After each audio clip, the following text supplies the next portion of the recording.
W's in the shot.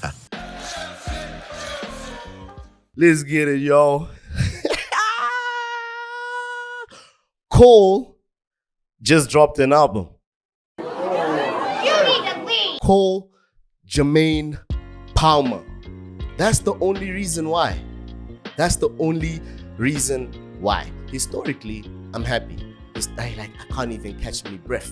But historically, I'm very happy in the sense of the last time we beat Manchester United was 2017, which is a very long time ago, 7 years ago. So beating them at Stamford Bridge, that part of the game, yes. But the first thing we need to touch on are these managers. Let's be honest. Ten Hag on the other side of the dugout and Mauricio Pochettino.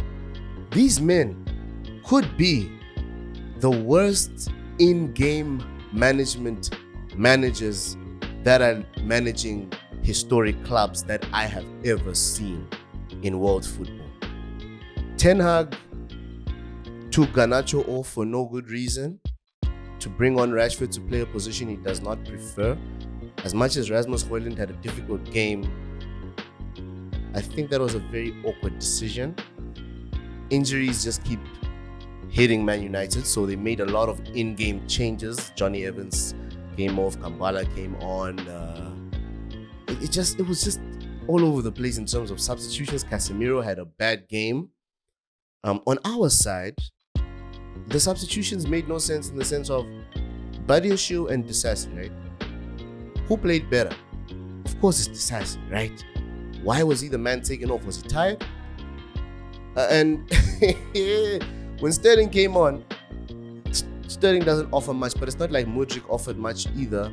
Mudryk didn't even help Cucurella in defensive parts of the game. And Anthony kept skinning Cucurella, to be honest. But overall, it's a 4-3 game that really defines the respective seasons of these clubs. Inconsistency, we don't know where we're going really. Man United better placed than Chelsea in the table. By the time it was 3-2, Garnacho with a brace, very, very clinical brace from a youngster, you know. And he was denied the chance to possibly get the hat-trick at Stamford Bridge against the lackluster Chelsea defense, mostly French defense. And then he watches Cole Palmer get his hat-trick at Stamford Bridge against a Manchester club. Cole Palmer has shined bright against the Manchester club. He definitely gets the first box. Today, we'll give the respect to our biggest rivals for me. Biggest rivals, why? Between 2005 and 2011, the Premier League was shared, and I think those were prime years in the league. So Manchester United and Chelsea will always be a big game, but this one was a bit more, yes. Now, 4-3, 7 goals, 2-0 to Chelsea. As a Chelsea fan, you are still paranoid as ever.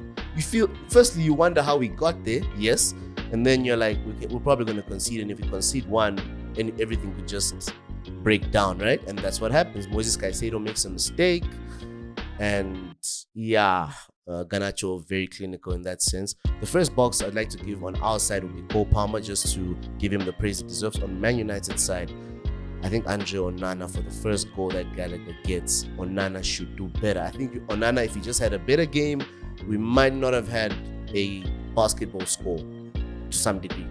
Yeah. Second box on Man United's side, to start that side now, we'll give Garnacho for the brace and potentially man of the match if Cole Palmer hadn't shined a bit brighter on our side. Second box for us, it's so tricky because this game was like really, like where were we? Coming, going? Definitely Poch deserves one. And on Man United's side, Erik ten Hag deserves one. They both deserve red boxes, I think, for in-game management. I don't think the lineups were bad. I think ten Hag didn't have to start Casemiro. He looked like he wasn't match fit on their side. And then on our side, another one that surprises me is Moises Caicedo. Because Caicedo's getting so much criticism, you'd think he'd aim to be more composed. You know, I think he has the class, but he panicked.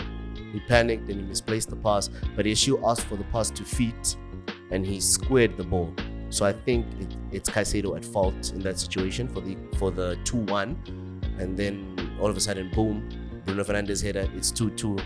And then by second half, Chelsea are behind. By some miracle, Chelsea win this game. I'm still in disbelief. But I'm happy historically, like I said, very happy. So that's just a disclaimer. Mark Cucurella definitely deserves, I don't know, white box or red box. I would give him a white box because Cucurella is not like fully fit from injury, but he was skinned and he gave Anthony the game of his life. Manchester United side of things, Anthony definitely deserves a box. Anthony decided to have the game of his life against us, and he skinned Cucurella several times, which on our side, Cucurella, I'll give him a white box, not red, because I think he needed some help against an Anthony that's going to dribble every time and go at him. So Mudryk needed to help him in that regard of the game at least. Come on, man.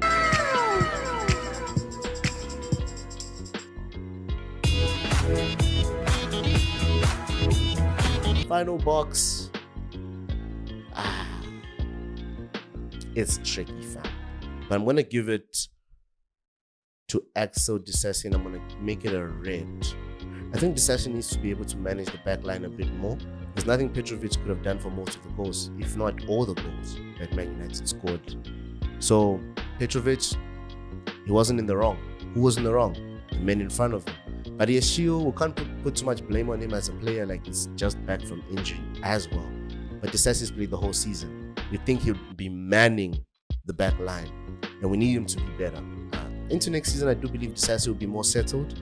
He's not having a bad season, but he had a bad game, and it's a big game where he needs to show up. You know what I mean?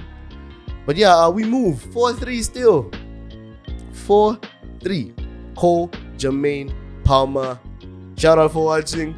Let's get it, y'all.